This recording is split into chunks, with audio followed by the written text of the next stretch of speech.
All of this sounds familiar. Had Dee, for example, read the Sefer Yetzirah, or even the Zohar?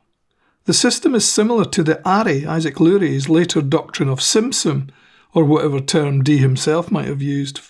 For Dee's system is emanationary in form and sits well with the Zohar, and indeed that of Tzimtzum, and where, quote, a blinding spark flashed within the concealed of concealed, from the mystery of the infinite, a cluster of vapour and formlessness set in a ring, not white, not black, not red, not green, no colour at all.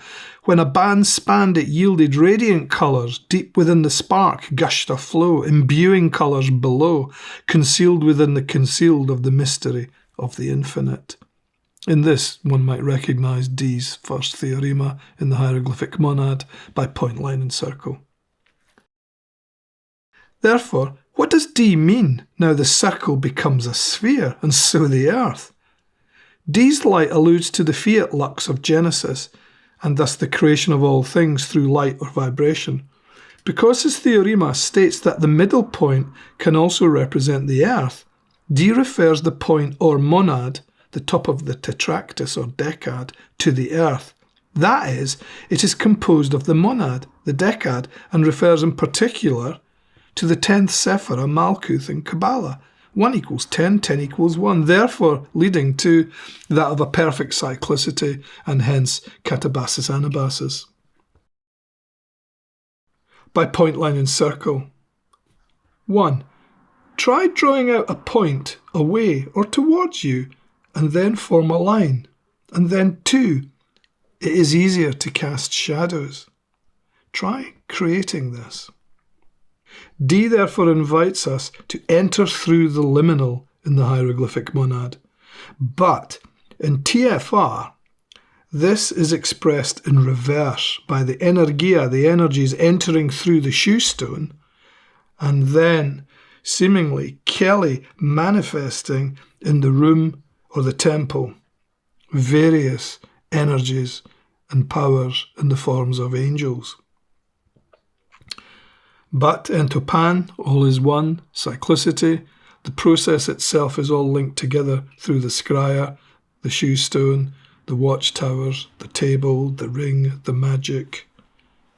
Thus, in a holographic universe, all information should theoretically be present in every topos or place. But we don't seem to have any conscious access to it. Access is therefore to be gained through magic, e.g. such as Dee's Enochian system, or by dislimbing and entering through the liminal, that is, into the subconscious realms of the night side, or the shetet, or at cheki, the chamber of darkness, e.g. by scrying the limbs of the duat.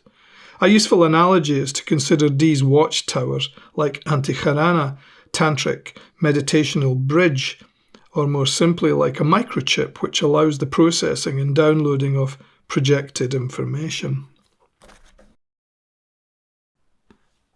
Something ad extra and ad intra, from without or from within, sic est superius et sic est inferius. That which is above is like that which is below. The information field has to be focused in such a way that it can be received through that of the liminal veil, hence the use of magic number, letter, shape, colour.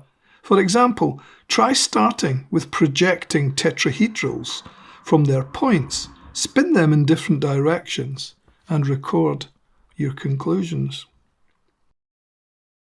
Dee and Kelly would part company in 1589, where Madimi had appeared telling Kelly and Dee that, by the will of God, to share all things, and this meant even sharing their wives.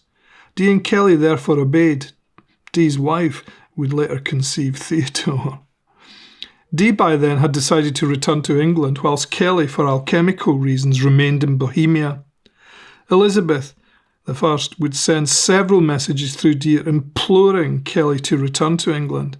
She also allowed Dee to continue with his experiments, but when Elizabeth died, James I would no longer permit it, and Dee moved back to Mortlake. In 1609, Dee passed away and was buried, a penniless man, at the place of his birth. Mortlake, however, his memory lives on in our magnum opus, in our great work. There are some important esoteric details missing from the commemorative plaque, and which you can compare Glendoni's later painting over of those more esoteric references to magic and indeed the alchemy of Kelly. For the second part, we will go back in time and check out Dee and Kelly when they were on good terms, and in particular, the alchemy of Edward Kelly and his adventures in Bohemia. Many thanks, and please subscribe to Black Lodge Publishing. Catch you next time.